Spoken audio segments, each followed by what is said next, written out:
Hello everyone, myself Vinay Rathi. Welcome to my YouTube channel LLB classes. आज से हम start करेंगे एविडेंस एक्ट। हम पहले की एक वीडियो में एविडेंस एक्ट का एक इंट्रोडक्शन ले चुके हैं। आज से हम सेक्शंस स्टार्ट करेंगे एंड आज से हम वीडियो के एंड में कुछ पॉइंट्स डिस्कस करेंगे जो एग्ज़ाम पॉइंट ऑफ पर्सपेक्टिव से, एग्ज़ाम पॉइंट ऑफ व्यू से वो बहुत इंपॉर्टेंट हैं। जनरली भी इम्पोर्टेंट हैं but exam point of view से वो सुपर इम्पोर्टेंट है। तो स्टार्ट करते हैं एविडेंस एक्ट पार्ट 1। जैसा कि बताया था, एविडेंस एक्ट 3 पार्ट्स में डिवाइडेड है। तो ये पार्ट 1 है, रेलिवेंसी ऑफ फैक्ट्स। इस पार्ट में 2 चैप्टर हैं। Chapter 1 preliminary. तो आते हैं सेक्शन 1 पर। शॉर्ट टाइटल, दिस एक्ट में be called Indian evidence act 1872। इस एक्ट का नाम क्या होगा? Indian evidence act 1872। Extent, it extends to the whole of India and applies to all judicial proceedings इन और before any court including court martial other than court martial convened under the Army Act, the Naval Discipline Act, or the Indian Navy Discipline Act, or the Air Force Act, but not to affidavits presented to any court or officer, nor to proceedings before an arbitrator. Okay, so this act extends to whole of India, ठीक है, पूरी India पर applicable होती है। And to all judicial proceedings, सारी judicial proceedings पर। Judicial proceeding कौन सी होती हैं? जुडिशियल प्रोसीडिंग जो है वो एविडेंस एक्ट में तो डिफाइंड नहीं है बट CRPC में डिफाइंड है। 2I ऑफ CRPC डिफाइन करता है जुडिशियल प्रोसीडिंग्स को। जुडिशियल प्रोसीडिंग्स बेसिकली वो होती हैं जिनमें एविडेंस जो है वो ओथ पर दिया जा सके, यानी Judicial proceedings is one in the course of which evidence is or may be legally taken on oath। ठीक है, तो जब एविडेंस हम ओथ पे दे सकें इस प्रोसीडिंग में, वो जुडिशियल प्रोसीडिंग होती हैं। जैसे कि एग्जीक्यूशन प्रोसीडिंग्स, एग्जीक्यूशन प्रोसीडिंग्स जो है वो जुडिशियल प्रोसीडिंग्स होती हैं। या फिर जो इंडस्ट्रियल ट्राइब्यूनल होता है उसके सामने जो प्रोसीडिंग होती हैं वो जुडिशियल प्रोसीडिंग्स होती हैं। बट जो कंटेम्प्ट ऑफ कोर्ट होता है वो प्रोसीडिंग्स जो है वो जुडिशियल प्रोसीडिंग्स नहीं होती। या फिर proceedings before income tax tribunal, income tax tribunal के सामने जो प्रोसीडिंग्स होती हैं वो भी जुडिशियल प्रोसीडिंग्स नहीं होती। ठीक है, and including court marshals, including court marshals, यानी कि कोर्ट मार्शल्स पर अप्लाई तो होता है, कोर्ट मार्शल्स पर अप्लाई तो होता है एविडेंस एक्ट, बट जो कोर्ट मार्शल जो आर्मी एक्ट के अंडर होते हैं या navy act, navy discipline act के अंडर, या इंडियन नेवी डिसिप्लिन एक्ट या फिर एयरफोर्स एक्ट के अंडर होते हैं, उन पर अप्लाई नहीं होता। इनके अलावा जो भी कोर्ट मार्शल्स होते हैं उन पर अप्लाई होता है। And but not to affidavits, not to the affidavits presented to any court or officer, nor to the proceedings before an arbitrator। Not to affidavits, generally जो है एफिडेविट्स पर इंडियन एविडेंस एक्ट अप्लाई नहीं होता। ठीक है, but जब court आपसे affidavit की बोलता है, जैसे ऑर्डर 19 CPC आप देखेंगे, तो जब कोर्ट आपको एफिडेविट की बोलता है और तब आप एफिडेविट देते हैं कोर्ट में, तो उस टाइम उस एफिडेविट पे जो है एविडेंस एक्ट अप्लाई होता है। ठीक है, nor to proceeding before an arbitrator, arbitrator के सामने जो प्रोसीडिंग्स होती हैं उन पर अप्लाई नहीं होता। ठीक है, दो आर्बिट्रेटर जो है वो लीगली ऑथराइज होता है एविडेंस लेने के लिए, लीगली ऑथराइज होता है एविडेंस लेने के लिए, बट उसके जो सामने एविडेंस देते हैं हम, उस पर एविडेंस एक्ट अप्लाई नहीं होता। ठीक है, एंड जो एविडेंस एक्ट जो है वो सिर्फ जुडिशियल इंक्वायरीज पर अप्लाई होता है, एडमिनिस्ट्रेटिव इंक्वायरीज पर नहीं। अब जुडिशियल इंक्वायरी कौन सी होती है? एविडेंस एक्ट में तो डिफाइंड है नहीं जुडिशियल इंक्वायरी। तो जुडिशियल इंक्वायरीज जो हैं, जुडिशियल इंक्वायरी हुए हैं CRPC में दी हुई हैं। जुडिशियल इंक्वायरी, सॉरी, इंक्वायरी जो है CRPC में दी हुई है, और CRPC में जो डेफिनेशन है वो ये है, inquiry means every inquiry other than trial conducted under this code, that is CRPC, by a court और मैजिस्ट्रेट। यानी कि ट्रायल के अलावा जो भी इंक्वायरी होती है जो कोर्ट या मैजिस्ट्रेट करता है वो गवर्न होती हैं, उन पर एविडेंस एक्ट अप्लाई होता है। ठीक है। अब इंक्वायरी क्यों करी जाती है? इंक्वायरी करी जाती है तो असर्टेन अ फैक्ट, कुछ चीज़ें पता लगाने के लिए। तो जब इंक्वायरी जो है वो जुडिशल कब होती है? ठीक है, इंक्वायरी जुडिशल तब होती है जब उसका ऑब्जेक्टिव जो है वो दो पार्टीज के बीच में ज्यूरल रिलेशन डिटरमाइन करना होता है।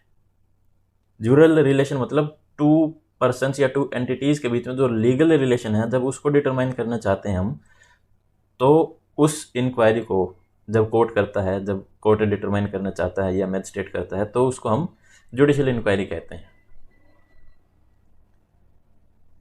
बाकी इंक्वायरी को हम डिटेल में जब सीआरपीसी की वीडियो बनाएंगे तब डिस्कस करेंगे। एंड जैसा कि पता चल रहा है डेफिनेशन से कि इंक्वायरी जो कोर्ट या मैजिस्ट्रेट करता है, सो एविडेंस एक्ट जो है ट्राइब्यूनल की द्वारा जो इंक्वायरीज करी जाती हैं उन पर अप्लाई नहीं होता, इवन दो दे में बी जुडिशियल इन नेचर। यानी कि हो सकता है ना कि ट्राइब्यूनल भी दो पार्टीज के बीच में जुरल रिलेशन फाइंड आउट करना चाहे, बट ट्राइब्यूनल जो इंक्वायरी करता है उनके ऊपर एविडेंस एक्ट अप्लाई नहीं होता, क्योंकि जैसा कि इंक्वायरी की डेफिनेशन में दी हुई है, ये या तो कोर्ट करता है या मैजिस्ट्रेट करता है। ठीक है, ओके। आगे बढ़ने से पहले हम देखते हैं कि एविडेंस एक्ट के जो कुछ प्रोविजंस हैं ना, वो कुछ और एक्ट्स में भी हैं। एविडेंस एक्ट के प्रोविजंस और एक्ट्स में भी दिए हुए हैं, जैसे कि सीपीसी में भी एविडेंस के कुछ प्रोविजंस हैं। जैसा हमने बताया था ना कि एविडेंस एक्ट एग्जॉस्टिव नहीं है, तो एविडेंस के कुछ प्रोविजन अदर एक्ट्स में भी दिए हुए हैं, जैसे ऑर्डर 26 सीपीसी या फिर सेक्शन 291 एंड 292 सीआरपीसी, इनमें भी एविडेंस के कुछ प्रोविजंस हैं। एंड एविडेंस एक्ट जो है वो एक स्पेशल लॉ है, एंड इसीलिए एविडेंस एक्ट का कोई भी रूल या प्रोविजन अफेक्ट नहीं होता सीआरपीसी या किसी अदर लॉ के प्रोविजन से, unless and until it is so specifically stated in CRPC or that other law, or it has been repealed by any other statute. So इसीलिए evidence excluded by evidence act. इसीलिए जो evidence act के द्वारा excluded है is inadmissible even if it seems essential for ascertainment of truth. यानी कि जो evidence act ने एक्सक्लूड कर दिया कि ये एडमिसिबल नहीं होगा कोर्ट में, चाहे वो हमें लॉजिकली कितना ही रेलिवेंट लगे, हम उसको कोर्ट में एडमिट नहीं कर सकते, वो कोर्ट उसको एडमिट नहीं करेगा। इसीलिए एंड एक और बात, अगर एविडेंस एक्ट में कुछ प्रोविजन लिखा है कि ये एविडेंस जो है एडमिसिबल होगा, तो कोर्ट उसको डिनाई नहीं कर सकता किसी भी ग्राउंड पे, चाहे पब्लिक पॉलिसी हो, मोरालिटी हो, किसी भी ग्राउंड पे कोर्ट उसको डिनाई नहीं कर सकता। अगर कोई एविडेंस एक्ट के अंडर रेलिवेंट है तो कोर्ट उसको डिनाई नहीं कर सकता। ठीक है, सेक्शन 2 रिपील्ड है, रिपील ऑफ एनेक्टमेंट के बारे में बात करता था ये। Moving ahead, section 3 interpretation close, very important. ठीक है, इसमें से जो डेफिनेशन है, ये एक तरीके से डेफिनेशन क्लोज है इसका। In this act the following words and expressions are used in the following senses unless a contrary intention appears from the context. यानी कि जो नीचे वर्ड्स दिए गए हैं वो आगे जहाँ भी यूज़ होंगे उनका मतलब यही होगा, अनलेस एंड अनटिल वहाँ पे कोई स्पेशल अदर मीनिंग इनको असाइन ना किया गया हो। ठीक है, तो पढ़ते हैं। Court includes all judges and magistrates and all persons except arbitrators legally authorized to take evidence. Court includes यानी कि ये एक इंक्लूसिव डेफिनेशन है कोर्ट की। तो कोर्ट किस को इंक्लूड करता है? इसको जजेस को, मैजिस्ट्रेट को, एंड ऑल पर्सन्स कौन से? जो लीगली ऑथराइज होते हैं एविडेंस लेने के लिए। बट आर्बिट्रेटर्स जो हैं वो कोर्ट की डेफिनेशन में नहीं आते, बेशक वो लीगली ऑथराइज होते हैं एविडेंस लेने के लिए। तो ये याद रखना है कि arbitrators are not included in the definition of court, ठीक है। एंड एक और बात, जब ट्रायल जो है वो जूरी के द्वारा कंडक्ट किया जाता है, जूरी अब तो नहीं है बट पहले जब भी जूरी थी, तो जब ट्रायल जूरी कंडक्ट करती थी तो उसको भी हम कोर्ट मानते थे, ठीक है। अब आते हैं फैक्ट। फैक्ट जो है दो प्रकार के होते हैं, दो टाइप के होते हैं, physical fact and psychological fact. Physical fact वो होते हैं जो हम अपनी सेंसेस से परसीव कर सकते हैं, जैसे सर्दी लगना या गर्मी लगना, ये हमारी बॉडी फील कर सकती है किसी चीज़ को। जैसे कोई चेयर ऐसे अरेंज करके रखी हुई है लाइन में, ये देखना, ये फिजिकल है, दिख रहा है हमें। दूसरा होता है साइकोलॉजिकल फैक्ट। साइकोलॉजिकल फैक्ट जो होता है जो हमारी मेंटल कॉन्शियस से महसूस करते हैं, जैसे हमें डर लग रहा है, हम किसी के साथ फ्रॉड करना चाहते हैं, तो हमारी इंटेंशन जो है वो एक साइकोलॉजिकल फैक्ट है, हमारा मोटिव वो एक साइकोलॉजिकल फैक्ट है। तो फैक्ट्स दो प्रकार के होते हैं बेसिकली, ठीक है। Fact means and includes anything, state of things और relation of things capable of being perceived by the senses, being perceived by the senses, यानी फिजिकल फैक्ट। ये बात करता है फिजिकल फैक्ट के बारे में। और ये है second, any mental condition of which any person is conscious, यानी कि साइकोलॉजिकल फैक्ट, ठीक है। एक और बात, फैक्ट जो है वो दो टाइप के हो सकते हैं, मतलब इनके अलावा पॉजिटिव फैक्ट और नेगेटिव फैक्ट। पॉजिटिव फैक्ट जब किसी चीज़ की एग्जिस्टेंस में या किसी चीज़ की हैपनिंग पे जो प्रूव करे वो पॉजिटिव फैक्ट हो गया, और नॉन एग्जिस्टेंस पे जो प्रूव करे वो नेगेटिव फैक्ट हो गया, सिंपल, ठीक है। अब ये इलस्ट्रेशंस, फैक्ट्स के कुछ एग्जांपल्स हम इन्हें कह सकते हैं। There are certain objects arranged in certain order in a certain place is a fact. कुछ ऑब्जेक्ट्स जो हैं किसी जगह पे किसी ऑर्डर में अरेंज्ड हैं, वो एक फैक्ट है। जैसे आप कहीं गए, वहाँ पे फर्स्ट लाइन जो है रिजर्व है वीआईपीज के लिए, या कवर्ड है, सोफ़ा है, पीछे चेयर है, वो एक तरीके से अरेंज है, वो एक फैक्ट है, फिजिकल फैक्ट है, वो आप देख सकते हैं। तो ये हो गया फिजिकल फैक्ट का एग्जाम्पल। अ मैन हर्ड और सा समथिंग इज ए फैक्ट। आपने कुछ देखा या किसी ने सुना, वो भी एक फैक्ट है, ये भी एक फिजिकल फैक्ट है, फिजिकल फैक्ट का एग्जाम्पल है, ठीक है। That a man said certain words is a fact. एक मैन ने कुछ बोला, कुछ वर्ड्स बोले, वो भी एक फैक्ट है, बोला, फिजिकल फैक्ट है। That a man holds a certain opinion has a certain intention, acts in good faith or fraudulently, or uses a particular word in a particular sense, or is or was at a specified time conscious of a particular sensation is a fact। ये किस बारे में बताता है? ये psychological fact के बारे में बताता है। इंटेंशन, गुड फेथ, फ्रॉडुलेंटली, किसी पर्टिकुलर सेंस में, या फिर किसी टाइम पे वो किसी पर्टिकुलर सेंसेशन के कॉन्शियस था, उसको पता चल रहा था। तो ये जो डी जो है इलस्ट्रेशन है, ये साइकोलॉजिकल फैक्ट के बारे में बताता है। And E, that a man has a certain reputation is a fact. Reputation जो है वो फिजिकल नहीं होती, साइकोलॉजिकल ही होती है। एक साइकोलॉजिकल फैक्ट का ही एग्जाम्पल है, ई भी एक साइकोलॉजिकल फैक्ट का एग्जाम्पल है। ओके,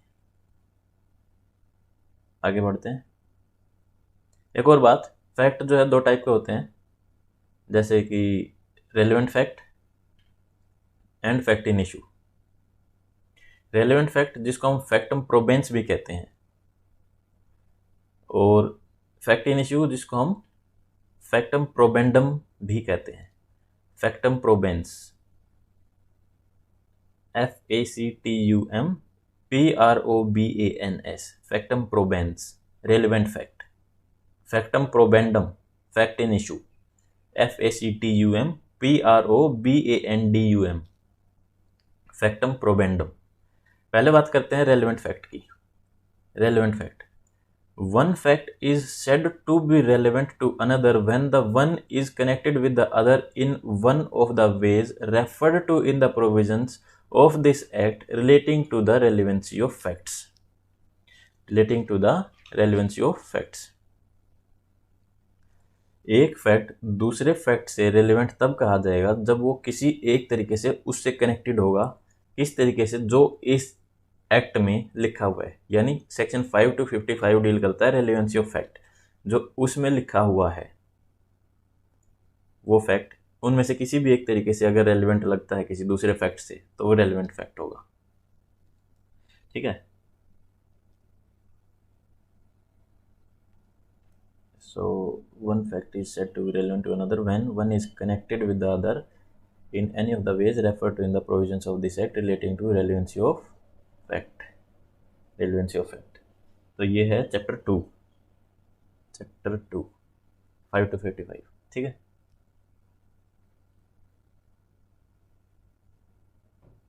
जो फैक्ट जो है वो लीगली रेलेवेंट होना चाहिए, लॉजिकली नहीं। फैक्ट जो है लीगली रेलेवेंट होना चाहिए, यानी कि जो इस प्रोविजन 5 to 55 में दिए हुए हैं सिर्फ वही उसी तरीके से रेलेवेंट होना चाहिए, किसी और तरीके से नहीं, लॉजिकली नहीं। बेशक हमें कोई लॉजिकली लगता है हमें कि ये फैक्ट एडमिसिबल होना चाहिए इस चीज़ को प्रूव करने के लिए, बट वो लीगली रेलेवेंट नहीं है तो हम उसको एडमिट नहीं करेंगे। कोई फैक्ट हमें लॉजिकली एडमिसिबल लगता है बट लीगली एडमिसिबल नहीं है तो हम उसको एडमिट नहीं करेंगे।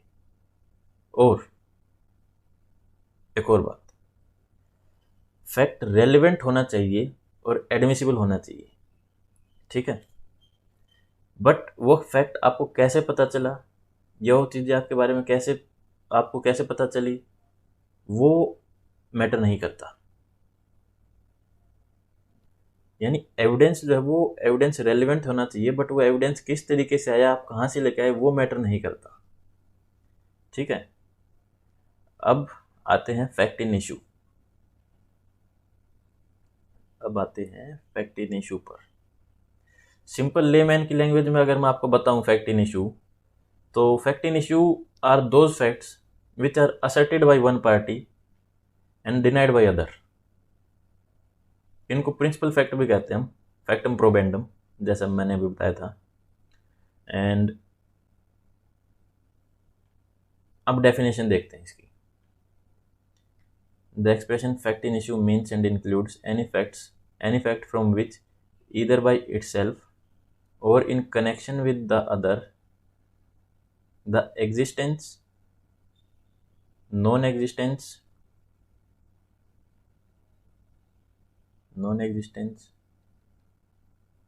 nature or extent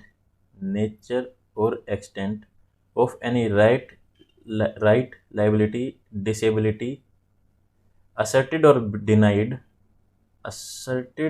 denied in any suit or proceeding necessarily follows।